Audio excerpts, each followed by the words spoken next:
Working Safely with Electricity. Part 4, Emergency Response.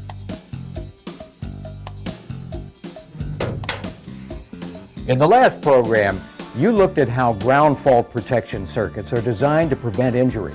And you saw that the safest means of servicing electrical systems or equipment is to use a lockout-tagout procedure. In this program, you'll see how to respond in the event someone is injured by electricity. And you'll look at the different types of fires that can break out in your environment and how to safely extinguish them. Even when workers have developed a high degree of awareness about electrical safety, there's no guarantee that someone won't get hurt by electricity. Your understanding of how to react in an emergency situation may be the difference between life and death for yourself and others. Let's look at how you should respond when someone receives an electrical shock. Accidents usually occur because someone has forgotten a basic safety rule. In this case, an unsupervised student is servicing an energized circuit. The student isn't wearing gloves, and he doesn't understand the correct service procedures. Now he's become part of the circuit. What should you do? The first priority when someone has current flowing through their body is to break the circuit. Time is crucial. The longer a person has current flowing through them, the greater the degree of their injury. Remember, a victim can become froze on the circuit. The flow of current itself has the effect of holding a victim within the circuit. A victim may be unable to pull himself out of the circuit. Make sure you don't touch the victim in your attempt to pull him away from the source of current. Why? Because doing this may also make you part of the circuit. You too can become froze on the circuit. Let's look at what you can do to help someone being shocked. In this case, the teacher uses a loose piece of non-metallic conduit and knocks the victim off the circuit. Act quickly but carefully. In this type of emergency, your first priority is removing the victim from the source of current. If you happen to be close to the power switch, the circuit could be broken simply by turning it off. But in an emergency, don't waste time looking for a switch. Take the time to become familiar with the types of circuits in your environment before an emergency. This way, you can plan ahead to improve your reaction in the event someone is injured and needs your help. Once you've managed to remove a victim from the electrical power source, it's important to seek immediate medical assistance. The first thing to do is to call for an ambulance. Don't wait to see how badly the victim is hurt.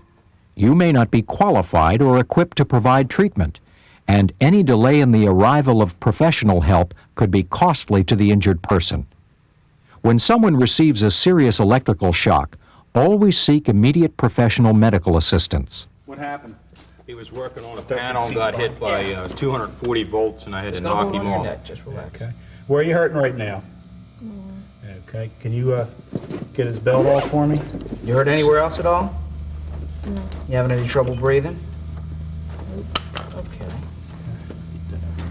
You wiggle your toes for me?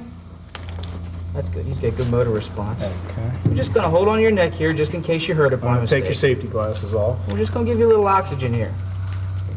Okay.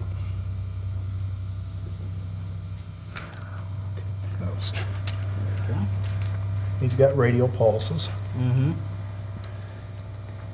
Can you take a deep breath for me through your mouth? Again. Again. And again. Okay, lung sounds are clear. You having any pain up through here? No. Okay, you say it went in through your arm? No. Okay, did you lose consciousness from it? No. Okay. And Doug, you said you turned over his toes and all that? Yeah, he's got a good neuro response. Okay. His pupils look equal from what I can see. He's got a strong, regular pulse. Okay, what we're going to do is we're going to put you on a heart monitor and see what's going there.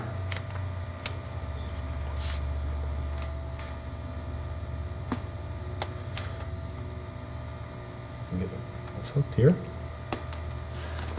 Yeah, these are just little pieces of tape like a Band-Aid. And this doesn't hurt at all. It just watches what your heart does.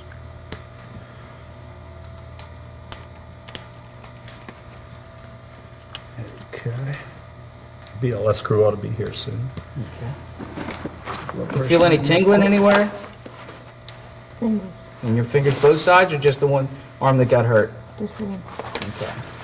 Okay, right It's probably a now, little normal. I wouldn't worry about it. right now we're showing a normal sinus rhythm. No ectopy right now. Okay, your heartbeat's normal. It's nothing to worry about.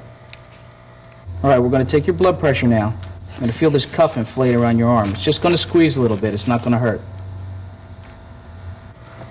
Blood pressure's 112/60. Okay. Guys, can you bring a backboard and a collar with you? You want to hang an IV on him, or? Okay. Any pain want to do this? No. Can you move your foot for me again with your feet? Okay, I don't see any burns or any signs of any hemorrhage right now. Okay, we're going to put a little collar around your neck, just in case you hurt it. It's just a precaution. Fit in there now? You guys go to your bed, I'll get an IV started on the mask. Yeah, just lift it up for a second.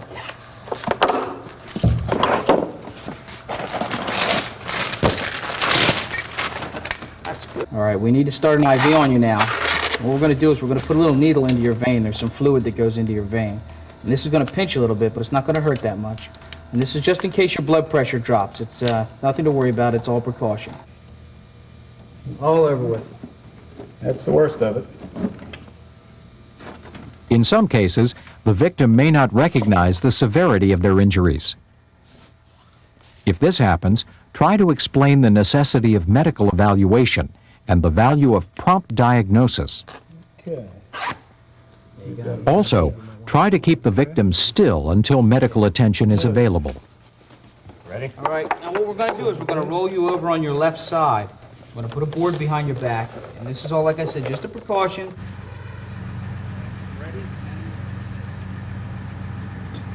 Symptoms of internal injuries are sometimes slow to appear.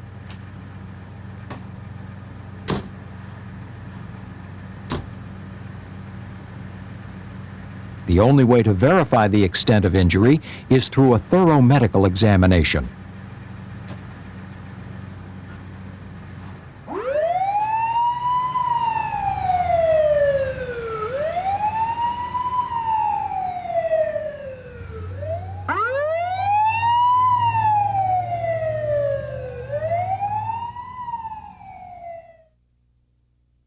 I've been trained, I'm a lineman for a major utility, and when the whole process, electricity is one of those things you can't hear, you can't smell, and you can't touch it. You work with it, you don't know it's there. I mean, you see the movies, I don't know how many pictures that I've seen of flashes and accidents. I've been involved, not causing, but there to fix a wire down. It's burning holes in concrete. It burns holes right through streets. I've seen it turn the dirt to glass. You can't stress enough You see it all happen, but when you're working... the aspect of not only what can happen, but how rapidly it can happen. One careless moment, one careless instant almost, can lead to just the sort of thing that, that occurred with myself. You have to be very, very constantly If aware of it. And, you know, the bosses that come around and say, you know, oh, get your glasses on, get your gloves on, do this, do that. It may be a pain in the neck, but in essence, they could be looking out for your job and your life, because it doesn't take much. About the only advice I could give would be that to always try to keep your mind one step ahead of your hands and your body and so forth. You know, make sure that in fact you're doing just exactly what you intended to do and not inadvertently contacting a place where you had no intention of going, you know. Always, of course, as we did, assure that in fact the equipment that you are supposed to test is de-energized, dead, and that, because otherwise you can be, you know. What I got hit with, it took out a whole I development. would say- 7,280 volts at 140 amps. That's the biggest fuse, just about the biggest fuse we use in developments. And it went in my arm and out my leg. I don't know why I'm here today. I mean, in all intents and purposes, that's a phenomenal amount of power. And why I'm here is, you know, only one person knows that. Understanding how to react to a fire emergency is important in all environments, but fire in a workplace or laboratory presents several unique hazards. For example, many chemicals, like those in electronic components, release toxic fumes when burned. These fumes reduce the amount of time available to safely escape from a burning room. If combustible fluids, like gasoline or chemical cleaning agents, are used in the workplace, a fire can spread more quickly than usual. All of these factors should be considered in determining an emergency evacuation plan. It's important that you be aware of what's around you so that you can react quickly and effectively if a fire breaks out. Regardless of what specific hazards are present in your workplace, there's some general rules that apply wherever a fire occurs.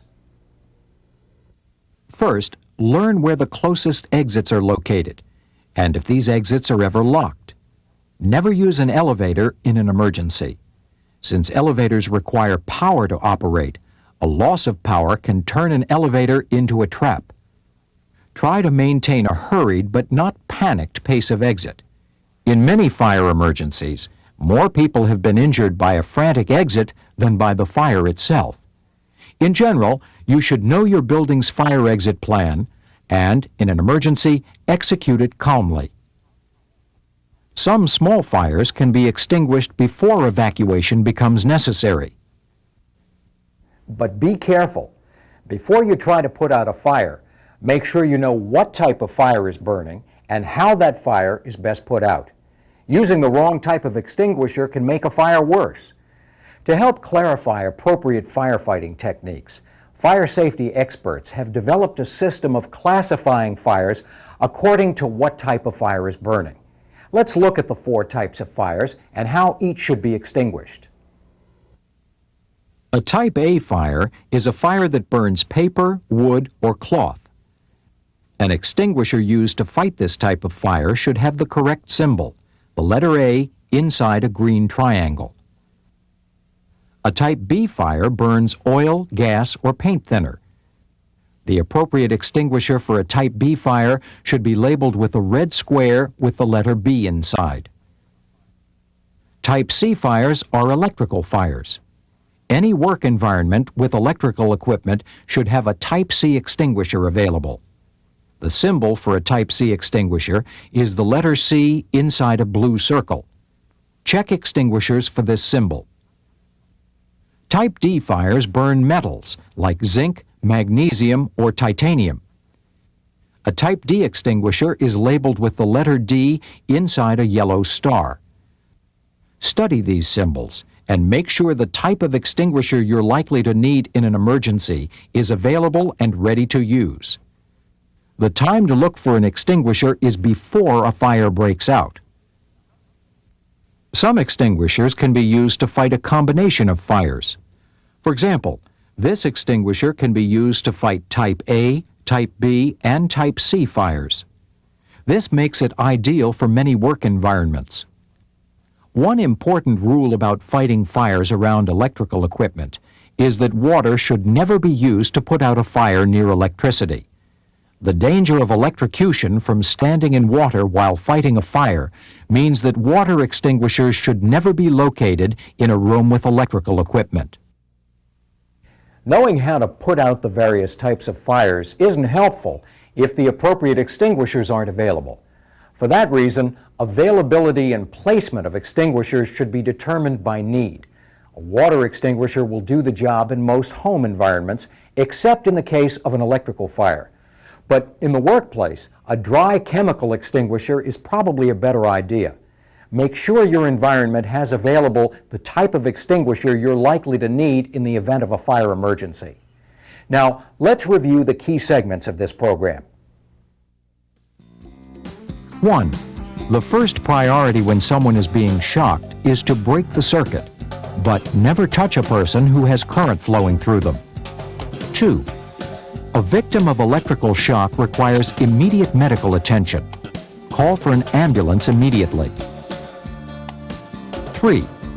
Before you try to put out a fire, make sure you know what type of fire is burning and understand the safest way to put it out.